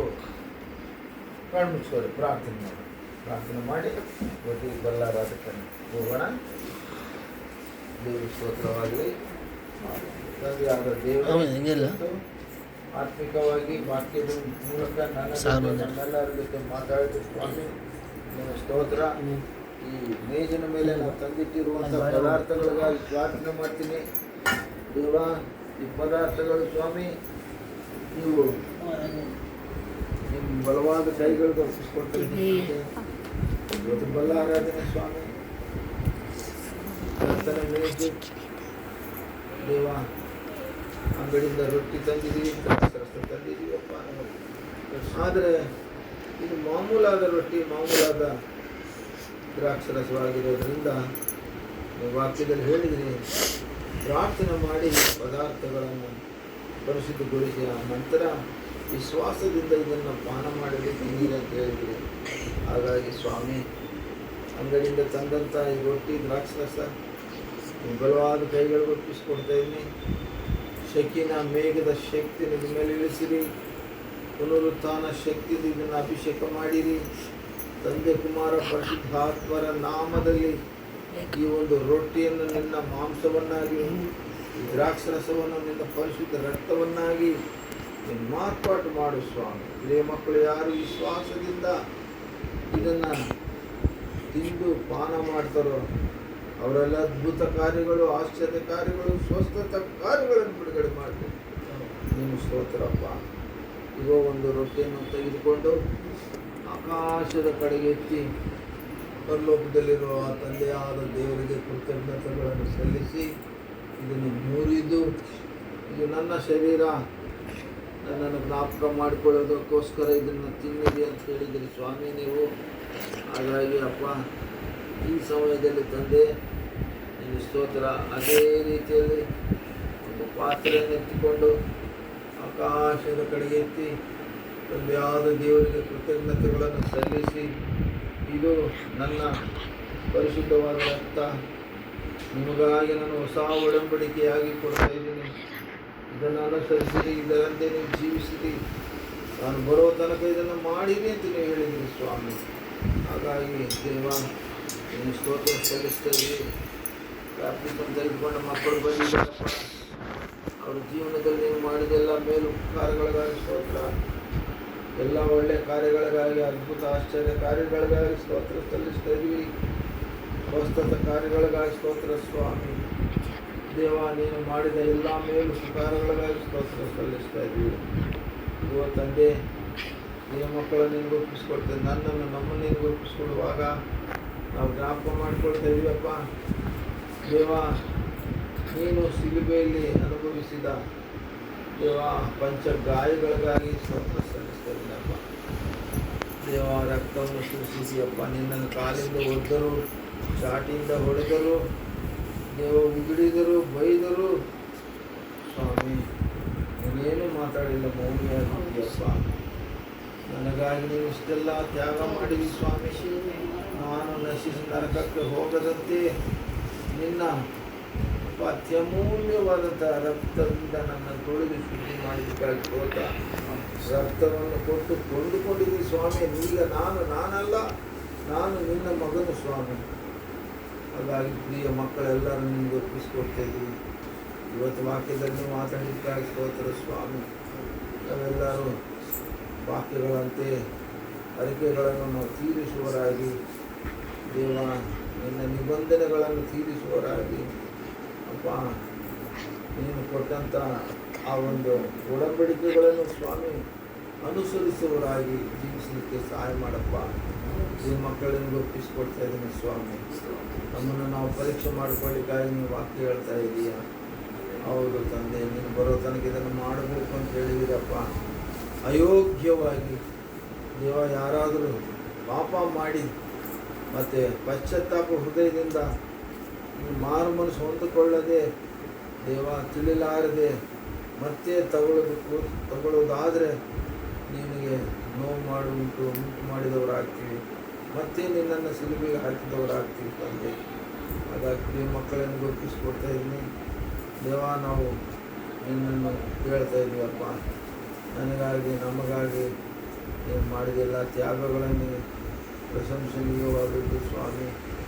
ಅದಕ್ಕಾಗಿ ಸ್ತೋತ್ರ ಸಲ್ಲಿಸ್ತಾ ಇದ್ದೀನಿ ದೇವ. ಈ ರೊಟ್ಟೆ ದ್ರಾಕ್ಷರಸ ನಾವು ತಿಂದು ಪಾನ ಮಾಡೋದ್ರ ಮೂಲಕ ನಿನ್ನ ಪ್ರಿಯ ಮಕ್ಕಳಾಗ್ತೀವಿ, ನಿನ್ನ ಪರಲೋಕಕ್ಕೆ ಬಾಧ್ಯರಾಗ್ತೀವಿ. ನಿತ್ಯ ಜೀವ ನಮ್ಗೆ ಕೊಡ್ತಾ ಇದ್ದಕ್ಕಾಗಿ ಸ್ತೋತ್ರ ಸಲ್ಲಿಸ್ತಾ ಇದ್ದೀವಿ. ಈ ಸಮಯದಲ್ಲಿ ಬ್ಯಾಪ್ಟಿಸಮ್ ತೆಗೆದುಕೊಂಡವ್ರ ಮಕ್ಕಳು ಎದ್ದು ನಿಂತ್ಕೊಳ್ಬೇಕು. ಬ್ಯಾಪ್ಟಿಸಮ್ ತೆಗೆದುಕೊಂಡವ್ರು ಎದ್ದು ನಿಂತ್ಕೊಳ್ಬೇಕು. ಪ್ರಿಯ ಮಕ್ಕಳು ಉಳಿದವರು ಯಾರು ನೋಡಬಾರ್ದು, ಕಣ್ಣು ಮುಚ್ಕೊಂಡಿರಬೇಕು. ಯಾರು ನೋಡಬಾರ್ದು, ಕಣ್ಣು ಮುಚ್ಕೊಂಡಿರಬೇಕು.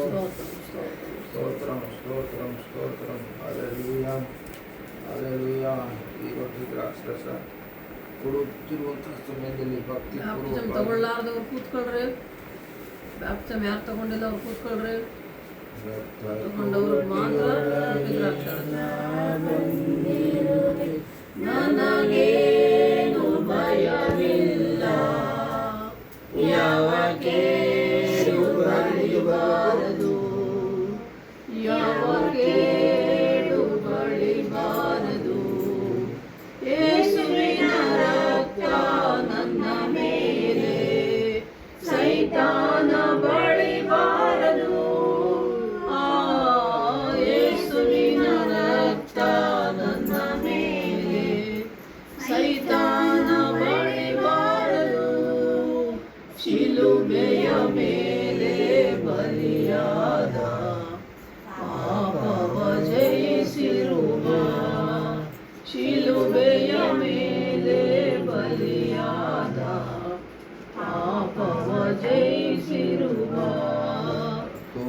ಕೋಟೆಯೊಳಗೆ ನಾವಂದಿರುವೆ, ನನಗೇನು ಭಯವಿಲ್ಲ, ಯಾವ ಕೇಡು ಬಳಿಬಾರದು, ಯಾವ ಕೇಡು ಬಳಿಬಾರದು. ಬಂದಿಲ್ಲ ಬಲಗೈ ಎತ್ತಿ ತೋರಿಸೋದಾದ್ರೆ ಅವ್ರು ಕೊಡೋದು ಎಲ್ಲರೂ ಸಿಕ್ಕಿದ್ರೆ ಒಂದೇ ಸಾರಿ ಪ್ರಾರ್ಥನೆ ಎಲ್ಲರೂ ಮಾಡ್ಕೊಂಡು ಪ್ರಾರ್ಥನೆ ಮಾಡಿಕೊಂಡು ತಗೊಳ್ರಿ. ದರಿದ್ರನಾದ ನನ್ನನ್ನು, ಪಾಪಿಯಾದ ನನ್ನನ್ನು ಕರುಣಿಸಿ ಕಟಾಕ್ಷಿಸಿ ನಿನ್ನ ರಕ್ತವನ್ನು ಸುರಿಸಿ ನನ್ನನ್ನು ತೊಳೆದು ಶುದ್ಧಿ ಮಾಡಿ ನಿನ್ನ ಪರಿಶುದ್ಧ ರಕ್ತದಿಂದ ಕೊಂಡುಕೊಂಡು ಯೋಗ್ಯನನ್ನಾಗಿ ಮಾಡಿದ್ದಕ್ಕಾಗಿ, ಪರಿಶುದ್ಧರನ್ನಾಗಿ ಮಾಡಿದ್ದಕ್ಕಾಗಿ ಸ್ತೋತ್ರ ಸ್ವಾಮಿ ಅಂತೇಳಿ ನಾವು ಪ್ರಾರ್ಥನೆ ಮಾಡಿಕೊಂಡು ಅದೇ ಸರಿ ರೊಟ್ಟಿಯನ್ನು ತಿಳಿದು ತಿಳಿಯಲ್ಲ ದ್ರಾಕ್ಷಾರಸವನ್ನು ತಪ್ಪು ಮಾಡಿದ್ರೆ ತಪ್ಪುಗಳನ್ನು ಕ್ಷಮಿಸಿ. ಪಶ್ಚಾತ್ತಾಪ ಹೃದಯ ಉಂಟುಕೊಳ್ಬೇಕು ನೀವು. ಸ್ತೋತ್ರಂ, ಸ್ತೋತ್ರಂ, ವಂದನಿಸು. ಹಾಲೆಲೂಯಾ.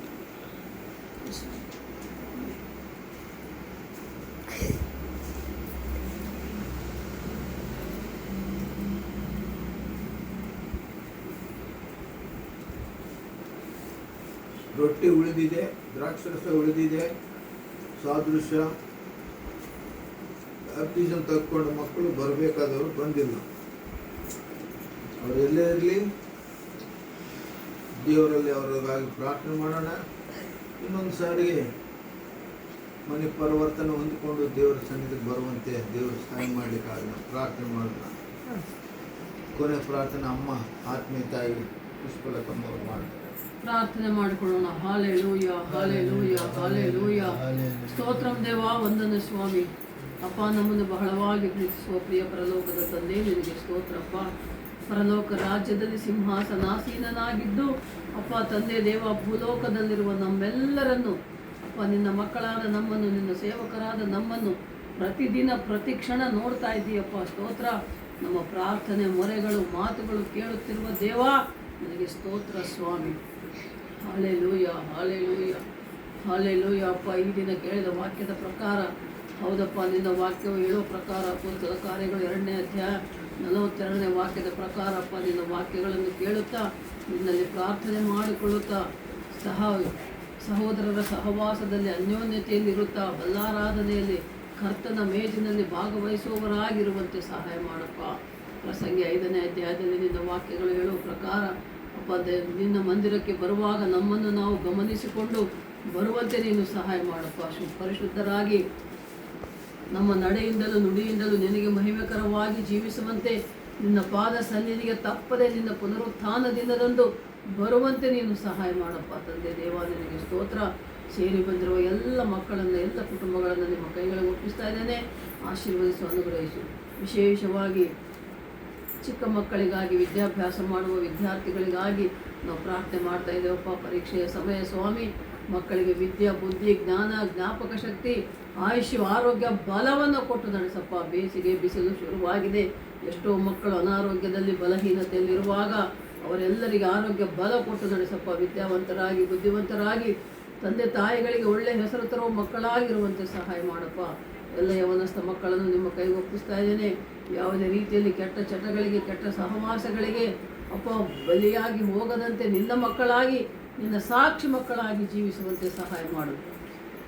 ಸೇರಿ ಬಂದಿರುವ ಎಲ್ಲ ಕುಟುಂಬಗಳನ್ನು ನಿಮ್ಮ ಕೈಗಳಿಗೆ ಒಪ್ಪಿಸ್ತಾ ಇದ್ದೇನಪ್ಪ. ಎಲ್ಲ ಮಕ್ಕಳನ್ನು ಆಶೀರ್ವದಿಸು. ಡೇವಿಡ್ ನಾರಾಯಣ್ ಕುಟುಂಬಕ್ಕಾಗಿ, ಹನ್ನಮ್ಮ ಕುಟುಂಬಕ್ಕಾಗಿ, ರಾಮ ಕುಟುಂಬಕ್ಕಾಗಿ ಅಪ್ಪ, ತಿಪ್ಪೇಶ ಕುಟುಂಬಕ್ಕಾಗಿ ನಾವು ಪ್ರಾರ್ಥಿಸ್ತಾ ಇದ್ದೀವಿ, ತಿಮ್ಮಪ್ಪನ ಕುಟುಂಬಕ್ಕಾಗಿ ಪ್ರಾರ್ಥಿಸ್ತಾ ಇದ್ದೇವಪ್ಪ. ನೀವು ಕೊಟ್ಟಂಥ ಎಲ್ಲ ಮಕ್ಕಳನ್ನು ಆಶೀರ್ವದಿಸು ಸ್ವಾಮಿ, ಅವರವರ ಕುಟುಂಬಗಳನ್ನು ಆಶೀರ್ವದಿಸು, ಅವರವರು ಮಾಡುವ ಕೆಲಸ ಕಾರ್ಯಗಳನ್ನು ಆಶೀರ್ವದಿಸು. ಆರ್ಥಿಕವಾಗಿಯೂ ಆತ್ಮಿಕವಾಗಿಯೂ ನಿನ್ನ ವಾಕ್ಯದ ಭಯಭಕ್ತಿಯಲ್ಲಿಯೂ ಕೂಡ ದಿನ ದಿನಕ್ಕೆ ಅಭಿವೃದ್ಧಿ ಹೊಂದುವಂತೆ ಸಹಾಯ ಮಾಡು. ನಿನ್ನ ವಾಕ್ಯದ ಪ್ರಕಾರ ಜೀವಿಸುವಂತೆ ಸಹಾಯ ಮಾಡಪ್ಪ. ಅಪ್ಪ, ಈ ಸಮಯದಲ್ಲಿ ನಾವು ನಮ್ಮ ದೇಶಕ್ಕಾಗಿ ನಾಡಿಗಾಗಿ ಪ್ರಾರ್ಥಿಸ್ತಾ ಇದ್ದೇವೆ ಅಪ್ಪ. ಮತ್ತು ಪ್ರಪಂಚದಲ್ಲಿ ಅನೇಕ ಕಡೆ ಯುದ್ಧಗಳು ನಡೀತಾ ಇದೆಯಪ್ಪ. ಎಷ್ಟೋ ಜನರು, ಮಕ್ಕಳು, ಚಿಕ್ಕ ಮಕ್ಕಳು, ಅಪ್ಪ, ದೊಡ್ಡವರು ಎಲ್ಲರೂ, ಎಷ್ಟೋ ಜನರು ತಮ್ಮ ಪ್ರಾಣವನ್ನು ಕಳೆದುಕೊಂಡಿದ್ದಾರಪ್ಪ. ಹೌದು ಸ್ವಾಮಿ, ಜನಹಾನಿ, ಪ್ರಾಣಹಾನಿ, ಧನಹಾನಿ ಆಗ್ತಾ ಇದೆಯಪ್ಪ. ಅಪ್ಪ ಏಸಪ್ಪ, ನಮ್ಮ ಪ್ರಪಂಚದಲ್ಲಿ, ನಮ್ಮ ದೇಶದಲ್ಲಿ, ನಮ್ಮ ನಾಡಿನಲ್ಲಿ ಶಾಂತಿ ಸಮಾಧಾನದ ವಾತಾವರಣವನ್ನು ಕೊಡು ಸ್ವಾಮಿ. ಪ್ರತಿ ದೇಶದ ನಾಯಕರಿಗೆ ಒಳ್ಳೆಯ ಜ್ಞಾನ ವಿವೇಕ ಕೊಟ್ಟು ನಡೆಸಪ್ಪ ತಂದೆ ದೇವ. ನಿನಗೆ ಸ್ತೋತ್ರ ಸ್ತೋತ್ರ ಸ್ತೋತ್ರ. ವಂದನೆ ವಂದನೆ ವಂದನೆ ಸ್ವಾಮಿ. ಸೇರಿ ಬಂದಿರುವ ಎಲ್ಲರನ್ನು ನಿಮ್ಮ ಕೈಗೆ ಒಪ್ಪಿಸ್ತಾ ಇದ್ದೇವೆ. ವಾಕ್ಯ ಹೇಳಿದ ನಿಮ್ಮ ದಾಸನು ನಾಮದೇವನವರಿಗಾಗಿ ಪ್ರಾರ್ಥಿಸ್ತಾ ಇದ್ದಪ್ಪ. ಅವರಿಗೆ ಒಳ್ಳೆ ಆಯುಷ್ಯ, ಆರೋಗ್ಯ, ಬಲ, ಶಕ್ತಿಯನ್ನು ಕೊಟ್ಟು ನಡೆಸು ಸ್ವಾಮಿ. ಮನಸ್ಸಿಗೆ ಶಾಂತಿ, ಸಮಾಧಾನ, ನೆಮ್ಮದಿ ಕೊಟ್ಟು ನಡೆಸಪ್ಪ. ದೇಹದಲ್ಲಿರುವ ಎಲ್ಲ ಬಲಹೀನತೆಗಳನ್ನು ತೆಗೆದುಹಾಕಿ ಬಲದಿಂದ ತುಂಬಿಸಿ ನಡೆಸಪ್ಪ ದೇವ. ನಿನಗೆ ಸ್ತೋತ್ರ ಅಯ್ಯ. ಮತ್ತು ಪ್ರಾರ್ಥನೆ, ವಿಜ್ಞಾಪನೆ ಕೇಳಿದ ಪ್ರತಿಯೊಬ್ಬರಿಗಾಗಿ ನಾವು ಪ್ರಾರ್ಥನೆ ಮಾಡ್ತಾ ಇದ್ದೇವಪ್ಪ. ವಿದ್ಯಾಭ್ಯಾಸಕ್ಕಾಗಿ, ವಿವಾಹಕ್ಕಾಗಿ, ಉದ್ಯೋಗಕ್ಕಾಗಿ, ಸಂತಾನಕ್ಕಾಗಿ, ಆರೋಗ್ಯಕ್ಕಾಗಿ, ಸಮಾಧಾನಕ್ಕಾಗಿ ಕೇಳಿಕೊಂಡ ಪ್ರತಿಯೊಬ್ಬರನ್ನು ನಿಮ್ಮ ಕೈಗೆ ಒಪ್ಪಿಸ್ತಾ ಇದ್ದೇವೆ. ಪ್ರತಿಯೊಬ್ಬರ ಮನೋ ಕೋರಿಕೆಗಳನ್ನು ನೆರವೇರಿಸಿ ನಡೆಸಪ್ಪ ತಂದೆ. ನಿನಗೆ ಸ್ತೋತ್ರ ಸ್ವಾಮಿ. ಅಪ್ಪ, ಮತ್ತು ಎಲ್ಲ ಗರ್ಭಿಣಿಯರಿಗಾಗಿ, ಎಲ್ಲ ಬಾಣಂತಿಯರಿಗಾಗಿ, ಎಲ್ಲ ಚಿಕ್ಕ ಮಕ್ಕಳಿಗಾಗಿ ನಾವು ಪ್ರಾರ್ಥನೆ ಮಾಡ್ತಾ ಇದ್ದೇವಪ್ಪ. ಯಾವ ಕೊರತೆ ಇಲ್ಲದೆ ನೀನು ನಡೆಸಪ್ಪ ತಂದೆ ದೇವ. ನಿನಗೆ ಸ್ತೋತ್ರ ಅಪ್ಪ. ಮತ್ತು ನಾಳೆ ದಿನ ತಿಮ್ಮಪ್ಪದ ಊರಿಗೆ ಹೋಗ್ತಾ ಇದ್ದಾನೆ. ಮಕ್ಕಳನ್ನು ನೋಡಿಕೊಂಡು ಬರುವುದಕ್ಕೆ ಮಗನ ಪ್ರಯಾಣವನ್ನು ಆಶೀರ್ವದಿಸಿ ಹೋಗುವಾಗಲೂ ಬರುವಾಗಲೂ ಜೊತೆ ಇದ್ದು ಕಾಪಾಡು. ಮತ್ತು ವಿಶೇಷವಾಗಿ ಭರತ್ಗಾಗಿ, ಅಭಿರಾಮ್ಗಾಗಿ ನಾವು ಪ್ರಾರ್ಥಿಸ್ತಾ ಇದ್ದಪ್ಪ. ಚಿಕ್ಕ ಮಕ್ಕಳನ್ನು ನಿಮ್ಮ ಕೈಗಳಿಗೆ ಒಪ್ಪಿಸಿಕೊಡ್ತಾ ಇದ್ದೇನಪ್ಪ. ನಿನ್ನ ಮಕ್ಕಳಾಗಿ, ನಿನ್ನ ಸಾಕ್ಷಿ ಮಕ್ಕಳಾಗಿ ಜೀವಿಸುವಂತೆ ಸಹಾಯ ಮಾಡು. ಮತ್ತು ಸೇರಿ ಬಂದಿರುವ ನಮ್ಮೆಲ್ಲರನ್ನು ನಿಮ್ಮ ಕೈಗಳಿಗೆ ಒಪ್ಪಿಸಿಕೊಡ್ತಾ ಇದ್ದೇವೆ. ದೀನ ದಾಸಳಾದ ನನ್ನನ್ನು ನಿನ್ನ ಕೈಗೆ ಒಪ್ಪಿಸ್ತಾ ಇದ್ದೇನಪ್ಪ. ಮತ್ತು ವಿಶೇಷವಾಗಿ ಸಮಯದಲ್ಲಿ ತಿಪ್ಪೇಶ್ ಅವರ ತಂದೆ ತಾಯಿ ಒಂದು ಬಳಗಕ್ಕಾಗಿ ಪ್ರಾರ್ಥಿಸ್ತಾ ಇದ್ದೇವೆ. ವಿಶೇಷವಾಗಿ ಅವರ ಅಣ್ಣ ಜಯರಾಮ್ಗಾಗಿ ನಾವು ಪ್ರಾರ್ಥನೆ ಮಾಡ್ತಾ ಇದ್ದೇವಪ್ಪ. ಜಯರಾಮನ ದೇಹದಲ್ಲಿ ನಾಡಿಗಳಲ್ಲಿ ಅಪ್ಪ, ದೇಹದ ಅಂಗಾಂಗಗಳಲ್ಲಿರುವಂಥ ಪ್ರತಿ ಬಲಹೀನತೆಯನ್ನು ತೆಗೆದು ಹಾಕಪ್ಪ ಏಸಪ್ಪ. ನೀನು ಮುಟ್ಟು ಸ್ವಾಮಿ ಆ ಮಗನನ್ನು. ನಿನ್ನ ಅಮೂಲ್ಯವಾದ ಪರಿಶುದ್ಧ ರಕ್ತವನ್ನು ಆ ಮಗನ ದೇಹದ ನಾಡಿ ಅಂಗಾಂಗಗಳಲ್ಲಿ ಪ್ರೋಕ್ಷಿಸಿ ಸಂಪೂರ್ಣ ಸ್ವಸ್ಥತೆ ಕೊಡಬೇಕೆಂಬುದಾಗಿ ನಾವು ನಿಮ್ಮಲ್ಲಿ ಎಲ್ಲರೂ ಒಂದೇ ಮನಸ್ಸಿನಿಂದ ಪ್ರಾರ್ಥಿಸ್ತಾ ಇದ್ದೇವಪ್ಪ.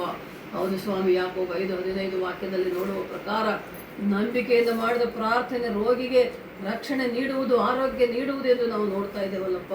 ನಾವಾದರೂ ಎಲ್ಲರೂ ನಂಬಿಕೆಯಿಂದ ಒಂದೇ ಮನಸ್ಸಿನಿಂದ ಪ್ರಾರ್ಥಿಸ್ತಾ ಇದ್ದೇವೆ. ಮಗನಿಗೆ ಆರೋಗ್ಯ ಕೊಡು, ಬಲ ಕೊಡು, ಶಕ್ತಿ ಕೊಡು. ಮನೆಯಲ್ಲಿ ಒಳ್ಳೆ ಮಗನಾಗಿ ಜೀವಿಸುವಂತೆ ಇರುವಂತೆ ಸಹಾಯ ಮಾಡು. ಸೇರಿ ಬಂದಿರುವ ನಮ್ಮೆಲ್ಲರನ್ನು ನಿಮ್ಮ ಕೈಗಳಿಗೆ ಒಪ್ಪಿಸ್ತಾ ಇದ್ದೇವೆ. ಈ ನಮ್ಮ ಆಶೀರ್ವಾದ ಮ್ಯಾನ್ಷನ್ನಲ್ಲಿರುವ ಪ್ರತಿಯೊಬ್ಬರನ್ನು ಆಶೀರ್ವದಿಸಪ್ಪ. ಅವರ ಮನೋ ಕೋರಿಕೆಗಳನ್ನು ನೆರವೇರಿಸು ಸ್ವಾಮಿ. ಖಾಲಿ ಇರುವಂಥ ಮನೆಗೆ ಒಳ್ಳೆಯ ಉತ್ತಮ ಬಾಡಿಗೆದಾರರು ಬರುವಂತೆ ಸಹಾಯ ಮಾಡಪ್ಪ ತಂದೆ. ನಿನ್ನ ಕೈಗಳಿಗೆ ಒಪ್ಪಿಸಿಕೊಡ್ತಾ ಇದ್ದೇನಪ್ಪ. ಮನೆಯನ್ನು ಆಶೀರ್ವದಿಸು, ಅನುಗ್ರಹಿಸು. ಮತ್ತು ಎಲ್ಲರನ್ನು ನಿಮ್ಮ ಕೈಗೆ ಒಪ್ಪಿಸುತ್ತಾ ಎಲ್ಲ ಘನಮಾನ ಮಹಿಮೆ ಪ್ರಭಾವಗಳು ನಿಮಗೆ ಸಲ್ಲಿಸುತ್ತಾ ಸೇರಿ ಬಂದಿರೋ ನಾವೆಲ್ಲರೂ ಕೂಡ ನಮ್ಮ ಜೀವನದಲ್ಲಿ ಮೊದಲ ಸ್ಥಾನವನ್ನು ಏಸಪ್ಪನಿಗೆ ಕೊಟ್ಟು ಅಪ್ಪ ನಿನಗಾಗಿ ನಾವು ಜೀವಿಸುವಂತೆ ಸಹಾಯ ಮಾಡಬೇಕೆಂಬುದಾಗಿ ನಿನ್ನ ಆಶೀರ್ವಾದ, ಅನುಗ್ರಹ, ದಯೆ, ಕರುಣೆ, ಕೃಪೆಗಳಿಂದ ತುಂಬಿಸಿ ನಡೆಸಬೇಕೆಂಬುದಾಗಿ ಅಪ್ಪ 91ನೇ ಕೀರ್ತನೆಯಲ್ಲಿ ನೋಡೋ ಪ್ರಕಾರ ಪರಾತ್ಪರನ ಮೊರೆ ಹೋಗಿರುವವನು ಸರ್ವಶಕ್ತನ ಆಶ್ರಯದಲ್ಲಿ ಸುರಕ್ಷಿತನಾಗಿರುವನು ಎಂದು ನಿನ್ನ ವಾಕ್ಯ ಹೇಳುವ ಪ್ರಕಾರ ಇಲ್ಲಿ ಸೇರಿ ಬಂದಿರುವ ನಾವೆಲ್ಲರೂ ಕೂಡ ಎಲ್ಲ ಕುಟುಂಬಗಳು, ಎಲ್ಲ ಮಕ್ಕಳು ಅಪ್ಪ ನಿನ್ನ ಆಶ್ರಯದಲ್ಲಿ ಸದಾಕಾಲ ಸುರಕ್ಷಿತವಾಗಿರುವಂತೆ ಸಹಾಯ ಮಾಡಿ ನೀನೇ ಮಹಿಮೆ ಹೊಂದಬೇಕೆಂಬುದಾಗಿ ಅಪ್ಪ ನೀವು ನಮಗೆ ಕೊಟ್ಟಂಥ AGM ಸಂಸ್ಥೆಯನ್ನು, ಸೇವೆಯನ್ನು, ಸೇವಕರನ್ನ, ವಿಶ್ವಾಸಿಗಳನ್ನ ಪ್ರತಿಯೊಬ್ಬರನ್ನು ಆಶೀರ್ವದಿಸಿರಿ. ಕೊಟ್ಟಂಥ ಮಕ್ಕಳು, ಮೊಮ್ಮಕ್ಕಳು, ಬಂಧು ಬಳಗ, ಸ್ನೇಹಿತರು, ಅಕ್ಕಪಕ್ಕದವರು, ನೆರೆಹೊರೆಯವರು ಎಲ್ಲರನ್ನು ಆಶೀರ್ವದಿಸಿ ನೀನೇ ಮಹಿಮೆ ಹೊಂದಬೇಕೆಂಬುದಾಗಿ ಬೇಗನೆ ಬರಲಿರುವ, ಅತಿ ಬೇಗನೆ ಬರಲಿರುವ ಪರಿಶುದ್ಧನು ಮಹಾಪರಿಶುದ್ಧನಾಗಿರುವ ನಜರೇತಿನ ಯೇಸು ಕ್ರಿಸ್ತನ ನಾಮದಲ್ಲಿ ಪ್ರಾರ್ಥಿಸಿ ಬೇಡಿ ಹೊಂದಿದ್ದೇವೆ ನಮ್ಮ ತಂದೆ. Amen, amen, amen. ನಮ್ಮ ತಂದೆಯಾದ ದೇವರ ಪ್ರೀತಿ, ಯೇಸು ಕ್ರಿಸ್ತನ ಕೃಪೆಯು, ಪರಿಶುದ್ಧಾತ್ಮ ದೇವರ ಸಹವಾಸವು, ಸಹಾಯವು, ಅನ್ಯೋನ್ಯತೆಯು ಸಕಲ ಪರಿಶುದ್ಧರೊಂದಿಗೂ ಈ ಪ್ರಾಂತ್ಯದ ಜನತೆಯೊಂದಿಗೂ ಸಭೆಯೊಂದಿಗೂ ಸೇರಿ ಬಂದಿರುವ ನಮ್ಮೆಲ್ಲರೊಂದಿಗೂ ಈಗಲೂ ಯಾವಾಗಲೂ ಸದಾಕಾಲ ನೆಲೆಯಾಗಿರಲಿ. ಆಮೆನ್ ಆಮೆನ್ ಯೇಸು ರಕ್ತ ಆಮೆನ್. ಜಯ. ಯೇಸು ರಕ್ತ ಜಯ. ಅಪವಾದಿಗಳಿಗೆ ಜಯ. ಅಪವಾದಿಗಳಿಗೆ ಜಯ. ಪ್ರಭು ಯೇಸುವಿಗೆ ಸಂಪೂರ್ಣ ಪ್ರಭು ಯೇಸುವಿಗೆ ಸಂಪೂರ್ಣ ವಿಜಯ. ಆಮೆನ್. ಆಮೆನ್. Praise Lord.